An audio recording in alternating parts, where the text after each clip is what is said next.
Christophe Gatineau, bonjour. Bonjour. Alors, vous avez signé chez Flammarion l'éloge du ver de terre. Notre futur dépend de son avenir. Donc, on parle bien du ver de terre et pas d'autres vers. Alors, c'est incroyable, vous parlez de la sexualité du ver de terre. C'est quand même un sujet, je dirais pas tabou, mais en tout cas, pas très connu. Oui. Ça se passe comment, alors, la sexualité du ver de terre? Ce qu'il faut, oui, c'est vrai que la sexualité, en fait, le plaisir sexuel, finalement, on le refuse aux animaux, en fait, comme étant une exclusivité de l'espèce humaine, et encore, beaucoup de religions nous le refusent. Enfin, oui. Vous le refusez, pas à nous. C'est clair. Pour nous, c'est pas différent. Au contraire, oui, bien au contraire. Hommes, il faut. Oui, voilà, c'est bon. Ouais. Vous mettez dans votre livre, je bande donc je suis. Au moins, vous êtes clair là. Ah, j'ai écrit ça, oui. Oui, vous l'avez écrit.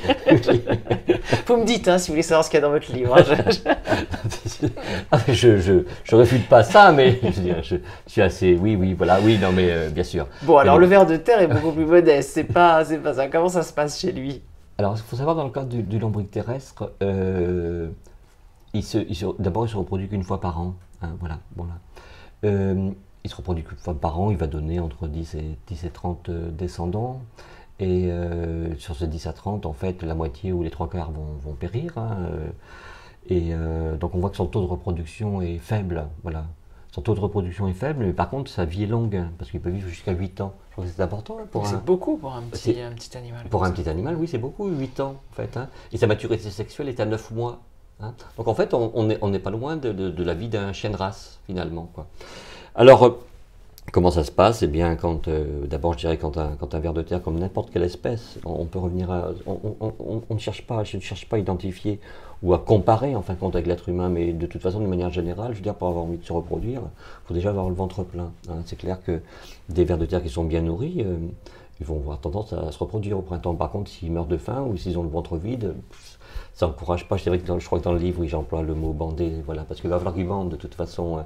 Alors, bander, ça veut dire qu'ils vont bander leur corps. En fait, hein.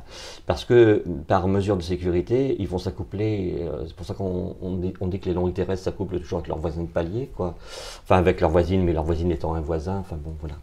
Oui, parce qu'ils sont hermaphrodites. Ils sont hermaphrodites. Et en fait, lors de l'accouplement, ils vont s'échanger des spermatozoïdes, ils vont se féconder mutuellement, ce qui permet le brassage génétique, donc ils sortent de leur terrier. Et comme ils vont rester toujours en contact, c'est-à-dire leur anus va rester toujours en contact avec leur trou, enfin l'entrée de leur terrier. Pourquoi? Pour pouvoir y revenir très rapidement en cas où ils subissent, parce que bon, c'est vrai que les prédateurs, ils sont excessivement nombreux, et en particulier le merle. Donc quand ils sortent comme ça, ils sortent de leur terrier, ils bandent, c'est-à-dire ils s'allongent au maximum, hein, et quand ils s'allongent, on dirait un fil même à un moment. Voilà, ils vont se coller. Bon, après, je ne vais pas rentrer dans les détails. Ils vont s'échanger les spermatozoïdes. Voilà. Et cette opération-là, elle peut durer. Oh, c'est super long, quoi. Enfin, j'ai pas mesuré, je n'avais pas un chronomètre. Mais je veux dire que souvent, pour illustrer, je dis, ils prennent vraiment le temps pour faire la chose. Je veux dire. On peut parler de plaisir? Non, c'est rien, en fait. En tout cas, moi, je ne veux pas savoir s'ils prennent du plaisir, mais en tout cas, s'ils prenaient des plaisirs, ils n'y resteraient pas si longtemps dans cette position, parce que je crois que si pour eux, ils sont sensibles à la douleur, hein, la science l'a démontré, ils ont des cellules nerveuses, etc., il n'y a pas de souci, quoi. C'est-à-dire que si vous en coupez un d'eux, ça ne peut pas dire que ça lui fasse du bien, quoi. Bon.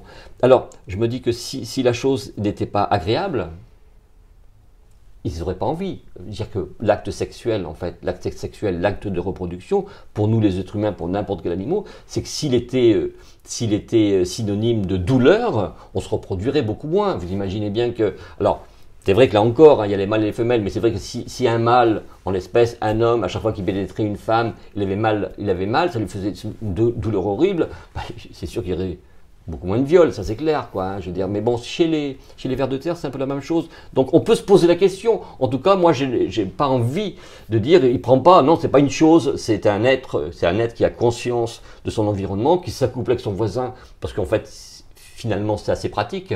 Oui, ça c'est clair. Donc finalement, pour conclure, le ver de terre s'envoie en l'air avec son voisin et prend son pied. Voilà, c'est ça, c'est très très bien. Ouais. Merci.